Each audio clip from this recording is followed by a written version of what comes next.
7 sebab mengapa musibah datang bertubi-tubi. Yang pertama, karena banyaknya maksiat. Surah Yasin ayat 19 yang kita baca setiap hari. Kemalangan terjadi, musibah terjadi, malapetaka terjadi karena dosa keterlaluan kalian kepada Allah. Yang kedua, karena banyaknya orang berbuat zalim. Dengarkan surah Qasas ayat 59. Kami tidak akan menghancurkan satu daerah kecuali para penduduknya banyak berbuat zalim. Anak durhaka pada orang tua, istri yang berani kepada suaminya, perampok, pembunuhan di mana-mana. Ini mengundang bala bencana. Yang ketiga, mengundang bala bencana karena kelakuan tangan-tangan manusia. Rum 41. Telah tampak kerusakan di daratan dan lautan karena tangan-tangan jahil manusia, agar mereka merasakan akibat perbuatan mereka.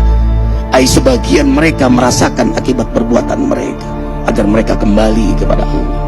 Yang keempat, bencana terjadi karena para tokoh melakukan kemaksiatan dan kezaliman. Dengarkan dengan iman, wahai penduduk Indonesia yang mulia. Bila kami ingin menghancurkan suatu negeri, kami perintahkan para tokohnya untuk taat kepada Allah, tapi mereka maksiat, tapi mereka berbuat zalim, tapi mereka khianat kepadaku dan kepada makhlukku.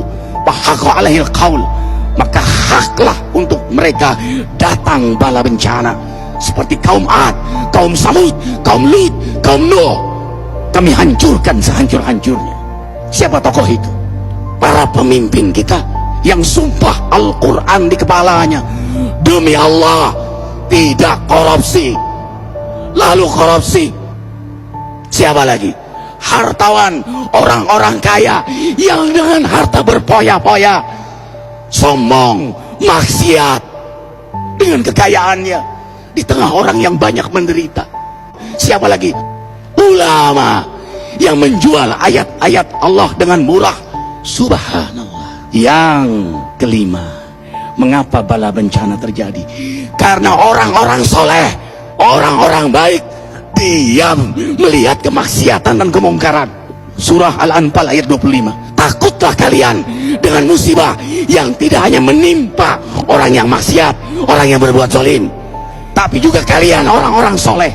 Maka masa bodoh dengan kemaksiatan bukanlah sikap seorang mukmin.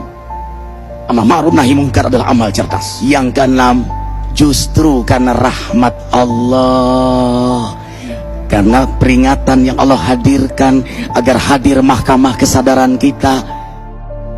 Ikhwah, dengarkan dengan iman surah Al-Baqarah ayat 155, 156, 157. Kami pasti uji kalian dengan sesuatu yang buat kalian takut lapar, takut miskin, takut kematian. Tapi kabarkan berita gembira bagi hamba Allah yang sabar dari semua ujiannya, yang mereka berkata, sesungguhnya kami milik Allah dan sesungguhnya kami akan kembali kepada Allah. Yang terakhir, yang ketujuh, ada yang nanya, bagaimana yang maksiat yang selamat? Tenang-tenang saja. Yang berbuat zalim malah sukses. Di mana keadilannya? Allah Maha Adil. Dengarkan surah Hud ayat 15-16. Barang siapa mencari kesenangan dunia, lalu dia menghalalkan semua cara, apa kata Allah? Kami beri, tapi di akhirat tidak mendapatkan secuil pun kenikmatan, malah nikmat di dunianya menjadi bahan bakar azab untuk dirinya. Itulah istidrat. Lalu apa sikap kita sekarang? Orang beriman menjadikan peristiwa apapun sebagai jalan untuk mendekatkan dirinya kepada Allah.